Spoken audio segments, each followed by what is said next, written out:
let's just knock this out. So, hardcore staple Scott Vogel released a new EP with his other band. I gave it a quick listen. For the first song, I wrote that it sounds like Terror. For the second song, I wrote it sounds like Terror. For the third song, I wrote it sounds like Terror. For the fourth song, I wrote it really sounds like Terror. And for the fifth song, I've simply written Terror.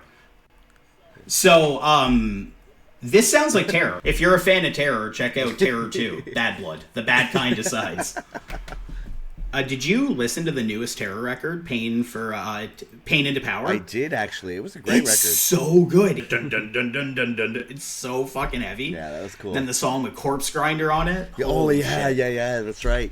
You know what's awesome about Corpse Grinder? I don't know if you know this, but what he does is he's an avid player of the claw game. He loves playing claw games. Apparently, he's really good at it, and what he does is he collects all these stuffed animals, and then he ends up just donating them to charity.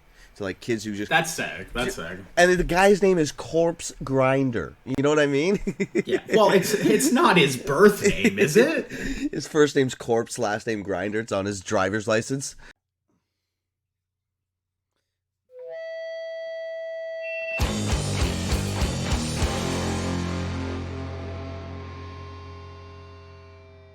Hey, what's up, guys? Welcome to the Encore. What is the Encore, you're asking? Well, it's a show after the show. That's what an Encore is, right? You remember beloved St. Catherine's store, That's Entertainment, right? Yes, I love that place. Yeah, well, guess what? They're turning that place into a fucking Dollar Tree, dude. This is dystopian to me. To see just something so corporate take that place over after years of trying to stay alive. Oh, and I don't know if you were there in the last couple of months where they were trying to survive. They were selling DVDs and seasons for, like, really cheap. I think I scooped up, like, literally, like, 10 seasons of It's Always Sunny for, like, $80. I still didn't have internet at my new place, so me and my girlfriend needed something to watch. So we picked up like 3 seasons of John and Kate plus 8 for like $2 a pop. That's it's great. Good stuff. Yeah.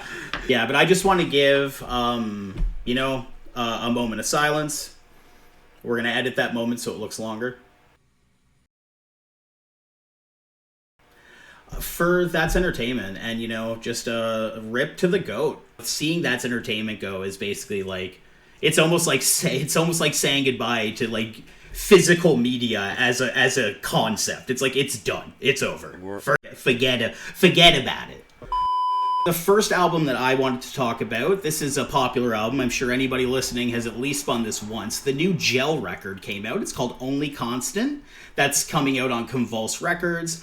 I've listened to this one like every day since it's come out. This album's short and sour, coming in at 17 minutes. When I first jammed into it, I was like, this is cool. This is kind of new, like refreshing, quick, fast, to the point. I like a lot of the drum beats in the song are very like staccato, boo, ka, kind of thing. And, which is something you're seeing more in hardcore nowadays. But after a couple listens, I don't know if you got this, but I was getting, and it all just kind of clicked for me, I was getting massive trash talk vibes. Even the peace sign as the album cover kind of reminds me of like the upside down peace sign that Trash Talk did. So I was like, this is kind of like, I feel like, not necessarily a tribute, but like an ode to like old hardcore, like 80s hardcore, where it was just like play single notes, do, like, you know what I mean? And it's just quick, fast hardcore that's just coming at you real quick. And what I really liked about this record was the drums. Actually, the drums really stuck out for me. Mm-hmm. I think the drummer in this band is so important because I think like this band's main trick is playing the riff but slower. They play very similar riffs to each other, and then they'll like change a tempo without any sort of build up at all, right? So there's these very natural switches. You hear it on Attainable, you hear it on Fortified, like this. You hear it on Dicey. This is really quick tempo change from like a fast circle pit part right into a 2-step part. I actually found they sound a lot like Hellbent. Yeah. In the speed of the songs, the vocal delivery, I found that there was the way that the vocalists of this band, the way that they choose to pocket themselves, I found similar to the places you choose to pocket your vocals to. And as soon as it sounded like Hellbent to me, I just couldn't get it out of my head. Honed Blade is southern fried hardcore. It reminds me of the Cancer Bats a bit. The drummer feels like he's reading my mind. The slow down ending riff into the final two-step is so satisfying. And then it starts this like speed up again. Fortified is such a relentless song. It just hits immediately. Nothing overstays its welcome on this album. I bring that up a lot on albums that I like. Really, really good at like maximizing, like squeezing a riff for everything it's worth. It's really sick. My favorite track will be just the next one that we're going to be talking about. Oh, Attainable. Yes, Attainable. Yeah, no, this is an absolute body mover. Like, if you don't nod your head even a bit while listening to this song, I'm convinced you absolutely have no soul. It almost has, like, this shoegazy bridge. Yeah, it's a bouncy-ass song. That's probably one of my favorite songs on the album as well. And again, that one drum beat in that song where it's like... Like, very cool. And yeah, like, I agree. If you can't dance to this song, zero soul. You don't have soul. Yeah, no, and I'll take a really, really consistent drummer over a flashy drummer any day. Exactly, yeah. Out of Mind is the type of song that makes you wait for the dance part, but when it hits, it's just so goddamn good.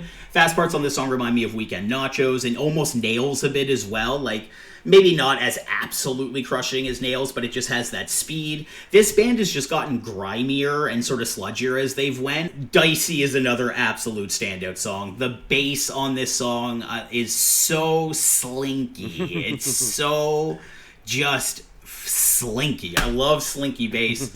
And again, this is another song that just does so much by having like one or two riffs and just changing the tempo around them. Yeah, absolutely. I found it very...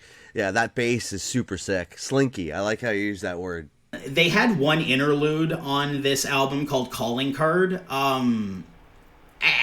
So, what I thought about Calling Card was almost immediately another trash talk thing. You know how trash talk always started off with, like, hip-hop beats and, like, their records had interludes where, like, hip-hop beats would kick in. The kind of, like, phone calling in, the phone calls, that honestly reminded me what it's like being on the Reddit hardcore, like, thread. Like, it's just people just fucking saying shit and, like, talking about hardcore and kind of just, like, getting in their heads about hardcore. Hardcore's supposed to be fun. You know, like, there's a video that got put out a couple weeks ago where the dude from Mind Force was saying at a show, like, everything online isn't hardcore, only being at shows is hardcore, and there were people dogpiling on that, being like, that's not true. And obviously, enjoy it how you will, but, like, you shouldn't be fighting with people on the internet. That's just my two things. And that's kind of what I just got out of this track, was, like, it was that buzz that's always kind of happening, that talk that's always happening in between bands at a hardcore festival. Hardcore isn't about tattoos and hair. I think this felt like a little preachy, but again, I don't know. I can't like think of like an interlude I've heard on a hardcore record where I'm like, oh, that was an awesome interlude. Yeah, so that's a good point. These songs are very samey. Like I love these songs. Like, I'm gonna give this is gonna get a high score for me. Yeah, I think the only real deterrent of this album for me was that the songs do like basically all sound the same and stick to the same formula for the most part, but it's a good formula. You know, if it ain't broke, don't fix it. Like, I'll eat a whole sleeve of Chips Ahoy. I don't need you to sneak an Oreo in there. Yeah, no, especially driving to this record, I couldn't really differentiate a lot of the songs. There were some stick out songs, like, was it Snakeskin, that I thought was a really cool song. I have three favorite songs. It's Attainable, Snakeskin, and Dicey. Nice. Yeah. I like the album art of this record too. I like how I don't know if you noticed that all the track names are around the I didn't notice that. On the border, yeah. Speaking of Snakeskin, by the way, I love the way the main riff is used in this song. And that's a song that celebrates the idea of really just playing the riff slower. The last song is Well Composure. Mm-hmm. I really like how it ends because it's like just a gel song for like the first minute and a half. Yeah. And then they use this, like, underwater sort of, like, bubbly overdriving, and then they start to use this other, like, high-end treble to wash this instrumental out.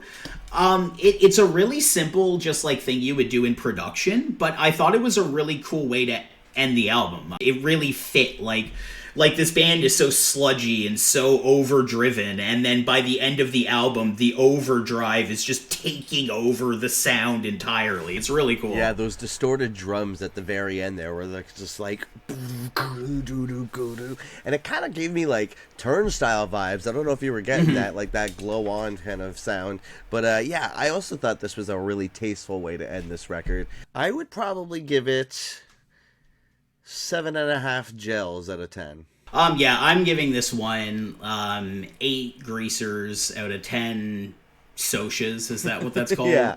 Pony Boy, the Outsider's World.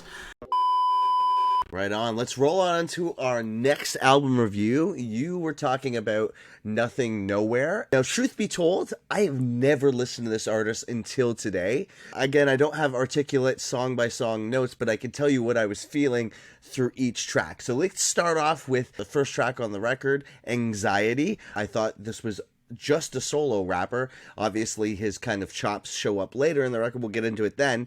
But when I first heard it, I was like, this is not a rap project at all. And the chorus is super catchy. It's big. And I was getting 2 flavors out of the whole thing of this record. And the first flavor that I got showed up in this song. And I got from first to last. I was just getting this modern day Sonny Moore singing these fun things, and then out of nowhere these metalcore kind of breakdowns, which from first to last would kind of do. Sometimes Under Oath would kind of do that too, but like that it was super nostalgic for me. I'm going like, this is something that I've heard before.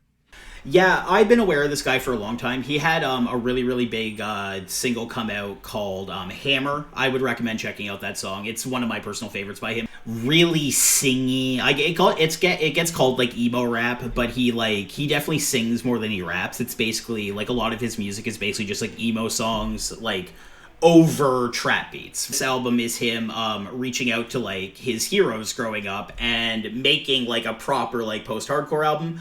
I like that you brought up From First to Last as well, because it actually reminds me of the album My Heroine a lot when I think about it. I don't know how many people who listen to this show are, listening to like current underground hip hop and how much has actually been going on in it.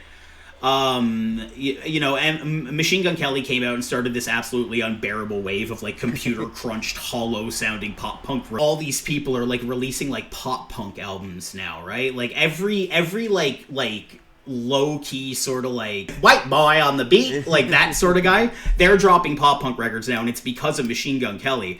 But like for years there have been these artists like Little Lotus, Smart Death, Gucci Highwater, Family Pet, Shinigami, Lil Peep, Juice World, like these awesome like emo influenced and pop punk influenced artists.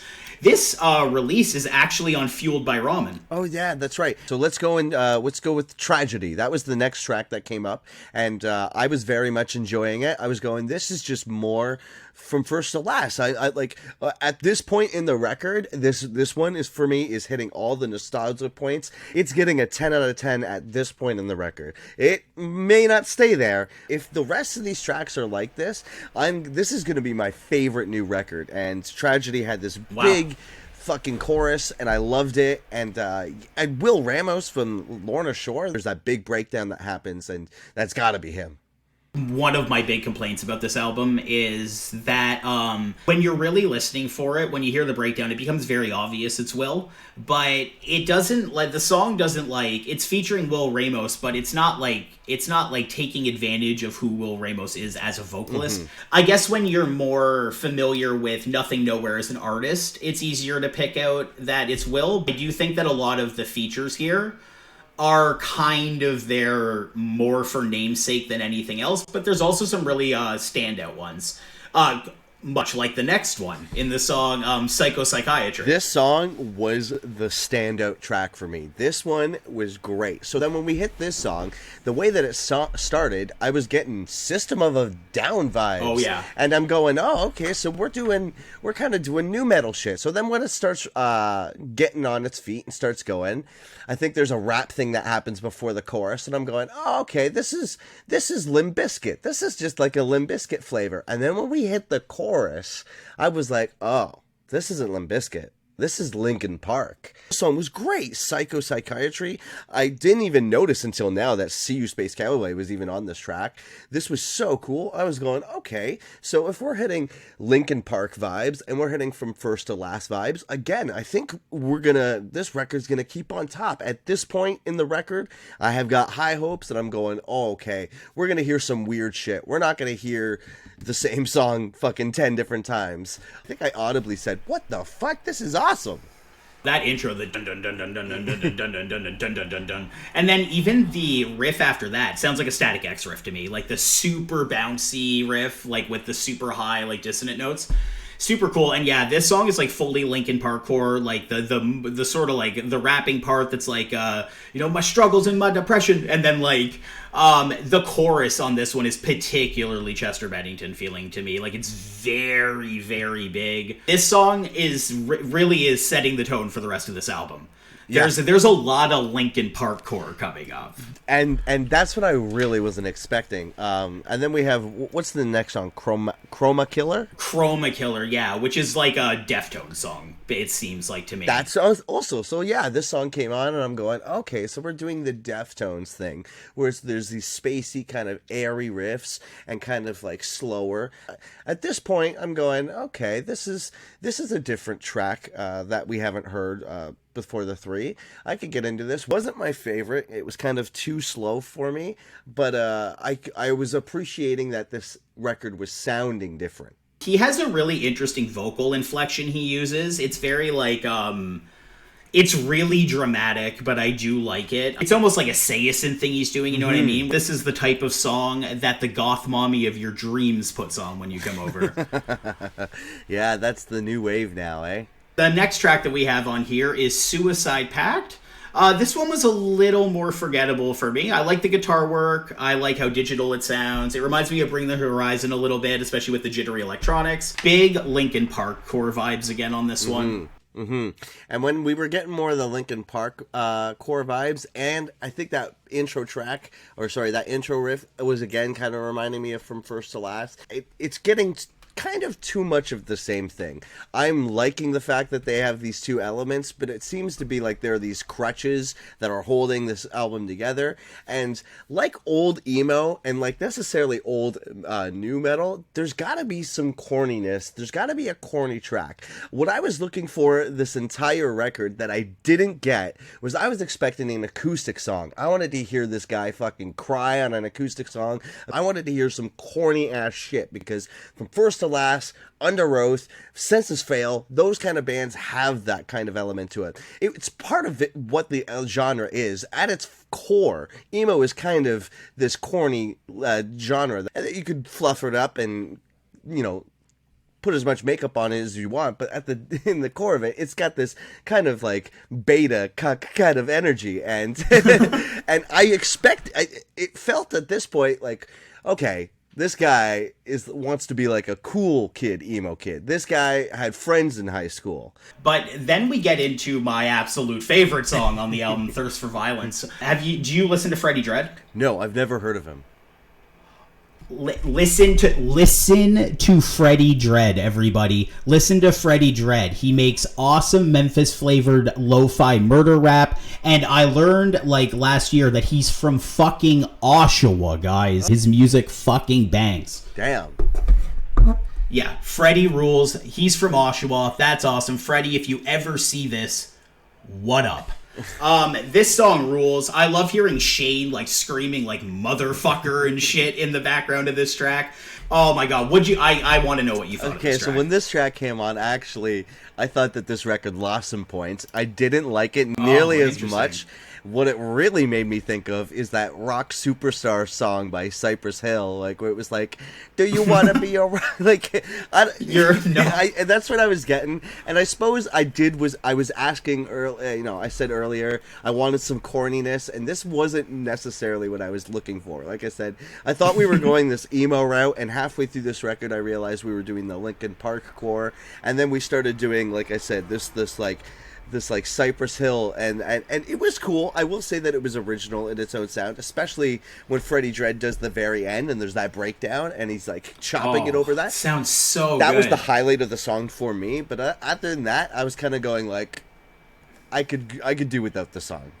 You could take it or leave it. Yeah, no, I don't know what it is for me. This one just it worked for me on all those sorts of levels. To me, this is a super hype track. Yeah, I don't know. Agree to disagree there, but give this specific song a spin and let us know which one of us you think is right.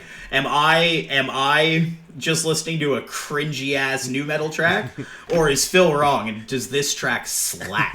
What do you think of Cyanide? Cyanide? This is when I've actually come to terms that this is like a Linkin Park tribute record. And something that I kept getting with this fucking record was every chorus was just this, bah!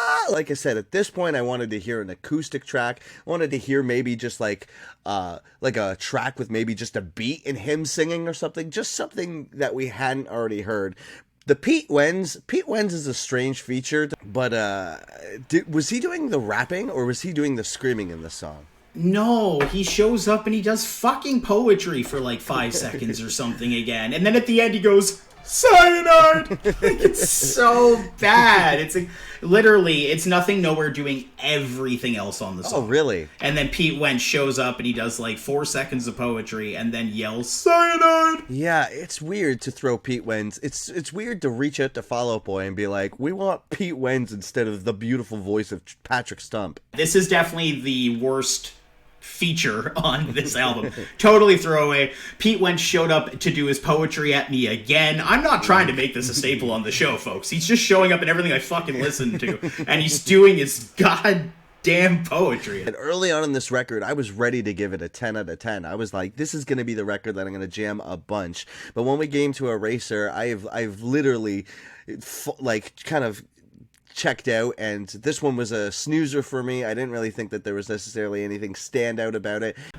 Getting into Fortune Teller, I thought this song was kind of getting back to being in a good place. Like, this song is more interesting than the last few. Yeah, featuring Static Dress. I don't know if you've had a chance to check out that band. They're really interesting. They're doing cool things for the genre. If you're a fan of people like NF or Logic or Token or like those sort of like quasi-motivational sort of like positive sort of rapper guys, I think you would actually really enjoy what he's doing here, especially people like NF. If you like NF, I'd be shocked if you didn't like this album. So fans of NF, check out this record. Misery Syndrome, which features Buddy Nelson from Census Fail. Yeah, this was super cool. Buddy's done a lot of growing within the last couple of years.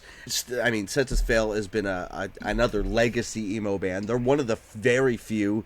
I'm getting the Census Fail actual like vibe out of this song too. Like it makes sense why they picked Buddy for this song specifically. And just sort of a quick detour on Census Fail as well. Census Fail is actually one of those bands that has actually like aged really well and has released some of their best albums in like the middle of their career. If you haven't heard Renasser, or if you haven't heard the album Pull the Thorns from Your Heart, especially Pull the Thorns from Your Heart, it's like really fucking heavy. It's like half the album's like really heavy hardcore songs and the other half are these like spacey sort of like poppy, almost pop punky songs. It's one of my favorite albums of all time. Sick. Yeah, but Buddy underutilized on this song. What do you think of Venom featuring Under Oath? This song was cool. It definitely reminds me of Under Oath's last 2 records, which I haven't been the biggest fan of. There's like fucking 8 people in that band, so like, you know, there's a lot of creative input being thrown around. But this chorus was super catchy. Like that hook was like I was singing it after. Spencer is horrendously underutilized on the track. Like, you hear him, but he's like, even the way he's positioned is like underneath Nothing Nowhere's vocals, like, you know, like the way you would do that in a typical post-hardcore song where they're both kind of going at the same time. I'm doing what the layering would look like in a DAW, but I really like the production on this track. This glistening mechanical sound that makes you feel like you're trapped in like a 2006 Scene Kids computer, and they're like editing the HTML on their MySpace. It has its rapidy raps, you know what I mean? It's fine. Overall, I think I prefer what Nothing Nowhere does when he's not being a post-hardcore band. Because I think he has like a pretty unique sound already. But I respect what this is, and I think that for his live shows, this is really going to be something that goes off for him, because now he's going to have like these big, heavy tracks. I'd give it like a 6.5 out of 10. Yeah, I think that was where I was going to go with it too. Especially with that contextualized, I think I'm now going to go check this band out with a little bit more of that in mind, with their live show. And now that you say that, it kind of just makes sense to me that like someone like that would do that. I would also give it 6.5 nothings out of 10 nowheres. Oh my god, we got jokes, folks. We got jokes. So Phill told me that he went and saw the new Dungeons and Dragons movie and told me that it actually wasn't that bad. And then I went online and I heard echoed around the internet people saying the Dungeons and Dragons movie is actually not bad. So Phill, is the Dungeons and Dragons movie... It's actually not that bad. So I went to this. I've played D&D. I think I've mentioned this on the podcast several times before. My group that I used to play with, I don't play them as much as anymore because they got the little baby. We're planning to go see the movie, so I was like, oh, I want to go see this movie. I went to this movie cold. I didn't even know Chris Pine was the fucking main actor of this movie. I hadn't seen a trailer. This is a really cool movie. It's a great fantasy movie. If you like fantasy, you're going to enjoy it, especially if you don't know the lore of Dungeons and Dragons. You're just gonna get a really good action adventure movie out of it. It wraps up really nicely. However, if you know the in-depth lore and all the spells that they're casting, who is what, and you can actually picture some of these character sheets while you're looking at these people, you're just gonna have that much more fun. You don't need to know that, but you're gonna get more out of the movie for fans of Dungeons and Dragons. And I think this is a great way to get people into actually playing the game, because it kind of visualizes. That's the one thing that you really kind of need to play Dungeons and Dragons, is that kind of imagination. Spoiler alert, so if you're gonna see the movie, I suggest not seeing this next couple of points. There are a couple things that came up that if you are a fan of the game, you might get, grit your teeth a bit. Like, the main character, Chris Pine, is a bard, and not once does he cast a spell, which I thought was awfully strange. And the one thing that I also didn't find, or that I found really weird, was there's a lot of human races in the movie. When I played Dungeons and Dragons, I always went with the furry characters, like the friggin' rabbits and the like elephant people and the snake people. And you do see those people in the background. They're in the movie. Those people exist in this universe. Just the main characters are mostly human, and there's one tiefling who is like a demon person. And it was really enjoyable. I would give this movie 9 dungeons out of 10 dragons, because we all know that adaptations always aren't the greatest. Does anyone actually remember the Warcraft movie? No, because none of us saw it because it was dog shit. But it does seem like such a missed opportunity, right? Because I'm the same way when I play a game. Like, why would I choose to be a human when I can be in Skyrim? I'm gonna be like a big cat. Are you kidding Exactly. me? Why? I spend all day as a human, and it's awful. Okay, so you heard it here first, folks. Go out there, go see Dungeons and Dragons. Let us know what you think. Okay, come back to the comment section of this video after you've seen Dungeons and Dragons. Go now, come back, and tell us, is Phill right? Is Dungeons and Dragons a good movie? Or is it just sort of okay? Let us know. Thank you so much for watching, guys. We get together on a weekly basis. We edit together our rambles and our thoughts, and we provide them for you here. And for some reason, you watch them, and I really, really appreciate it. Keep tuned. Stay tuned. I don't think we've stressed this enough, but I want you to know that if you feel like your band has just been missed, you feel like we've just missed you, something you've put out, and we just haven't gotten around to it, please reach out to us. We're not doing it on purpose. We've just got busy lives, and sometimes we miss these releases because that's the part of this show is we're just trying to keep up with everybody. So please, if you have something that's come out within the last couple of weeks, please reach out to us. We will do something sick with it. We'll do a reaction. We'll do what we can. We'll speak about it. We'll do what we can to do to get you on the show. And if you aren't already, like I've said before, subscribe to the YouTube channel. Hit that bell notification so you're getting all the updates. Make sure you're following us on Instagram at Bandecdotes, where we do all our updates, BANDECDOTES. And we'll catch you next time.